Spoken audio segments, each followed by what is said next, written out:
Emma Mnif est professeure en médecine. Depuis la chute de Ben Ali le 14 janvier dernier, elle a décidé de s'engager en politique en devenant la porte-parole d'un parti. Sa mission, informer les citoyens sur leurs droits et surtout, inviter les femmes à venir voter le 23 octobre prochain, car la Tunisie libre se construit aujourd'hui. Le 14 janvier, lorsque nous avons appris la fuite de Ben Ali, qui a finalement succédé à quelques jours d'intense implication de toutes les catégories sociales en Tunisie. Il faut savoir que le 14 janvier au matin, devant le ministère de l'Intérieur, des Tunisiens de tous bords et de tous horizons se sont retrouvés côte à côte pour dire non, pour dire qu'il fallait arrêter avec tout cela. Et lorsqu'il a fui, cette désertion, nous l'avons vécue comme un soulagement, comme une libération, comme la possibilité que autre chose pouvait enfin s'offrir à la Tunisie. Un fardeau a été ôté de nos épaules et nous nous sommes dit, voilà, nous sommes enfin des citoyens et voilà, nous allons enfin reprendre notre destin en main et la Tunisie est de nouveau à tous les Tunisiens et tous les Tunisiens pourront faire quelque chose pour leur pays.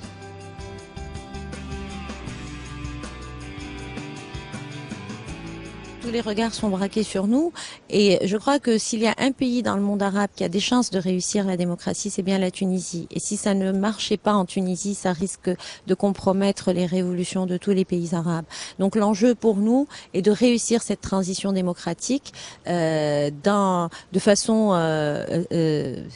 dans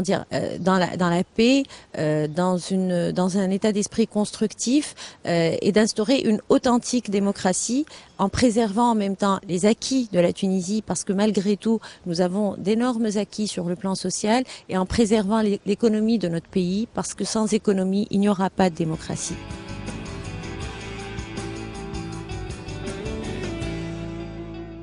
Si nous ne sommes pas vigilants et vigilante, et je crois que c'est la cause des hommes et des femmes qui sont réellement progressistes et modernistes. Si nous ne sommes pas vigilants, si tout le monde ne se mobilise pas, il y a un risque pour toute la société tunisienne d'observer un recul et un retour en arrière. Donc il y a un enjeu énorme pour les femmes, raison pour laquelle il faut absolument que les femmes se mobilisent, qu'elles prennent part à la vie politique, qu'elles s'investissent dans la vie politique et surtout, il faut que tous les Tunisiens aillent voter pour les élections de l'Assemblée constituante parce que une nouvelle constitution veut dire la possibilité de changer complètement de régime et le risque majeur de revenir en arrière sur les acquis d'une Tunisie où tous les Tunisiens ont leur place.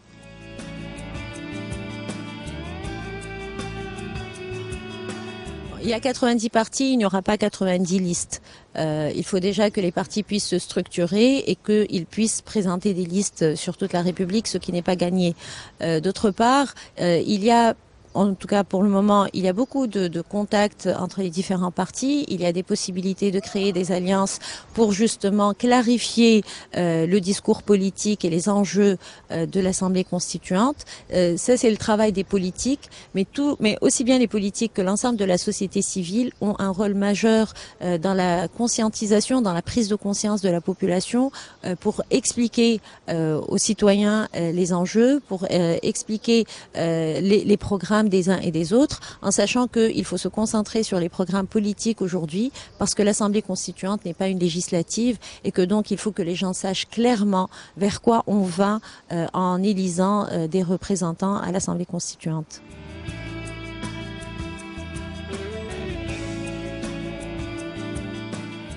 C'est un combat qui n'est pas gagné parce que lorsqu'on entend les partis politiques, même parmi les plus traditionnalistes et les plus conservateurs, on les entend dire oui, nous sommes pour la préservation du code du statut personnel, pour les acquis de la femme. Mais lorsqu'on arrive à la phrase égalité entre les citoyens sans discrimination, le terme discrimination pour certains perd son sens, qui veut dire que égalité totale sur tous les plans. Donc je suis confiante, je le serai plus si tout le monde s'exprimait de façon plus claire sur le sens qu'il donne au terme égalité et au terme sans discrimination. Et je pense que les femmes, en tout cas, devraient se mobiliser fortement pour préserver leurs acquis et pour améliorer leur situation sans démagogie et sans tabou. Et je crois aussi que les hommes ont tout intérêt à se battre pour cette cause, parce que c'est une cause citoyenne, ce n'est pas la cause uniquement des femmes.